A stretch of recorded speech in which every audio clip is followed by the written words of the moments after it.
గవర్నమెంట్లో residential non residential స్కూల్స్ని అన్నిటిని లెక్కేస్తే 29,550 స్కూల్స్ ఉన్నాయి, రెసిడెన్షియల్ అండ్ నాన్ రెసిడెన్షియల్. ఈ 29,550 పాఠశాలలల్లో 25,48,449 మంది స్టూడెంట్స్ ఉన్నారు. ఇందులో సిబ్బంది 1,48,449 మంది టీచింగ్ స్టాఫ్ ఉన్నారు. అదే ప్రైవేట్ స్కూల్స్ 11,207 ఉన్నారు. ఆ పాఠశాలల్లో 36,87,753 మంది విద్యార్థులు ఉన్నారు.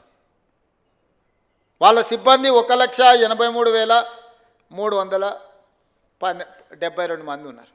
నేను ఈరోజు మిమ్మల్ని అడగదలుచుకున్నా, దాదాపుగా 30,000 పాఠశాలల్లో 25,50,000 మంది విద్యార్థులు ఉంటే 11,800 ప్రైవేటు పాఠశాలల్లో 36,87,000 మంది విద్యార్థులు చదువుకుంటున్నారు అంటే మనకంటే ప్రైవేటు పాఠశాలలు గొప్పవా?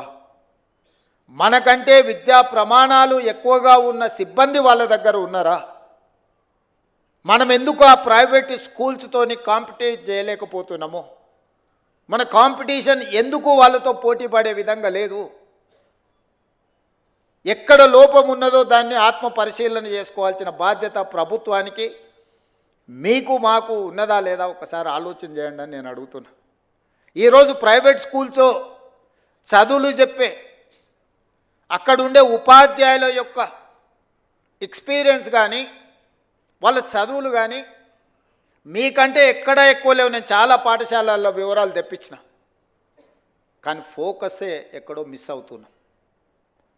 దీన్ని సరిదిద్దాల్సిన బాధ్యత మన అందరి మీద ఉన్నది. ప్రతి సంవత్సరం ప్రభుత్వ పాఠశాలల్లో విద్యార్థుల యొక్క చేరిక తగ్గుతూ వస్తుంది.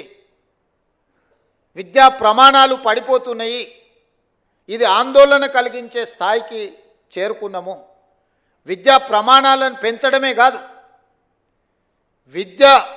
ప్రభుత్వ కేటాయిస్తున్న నిధుల్ని మీరు లెక్కేయండి. ఈరోజు రెసిడెన్షియల్ స్కూల్స్లో నాకు తెలిసి ఒక్కొక్క విద్యార్థి మీద 40,000 ఖర్చు పెడితే రెగ్యులర్ డే స్కూల్స్లో 80,000 నుంచి 90,000 ప్రతి సంవత్సరం ఖర్చు పెడుతున్నాం మనం.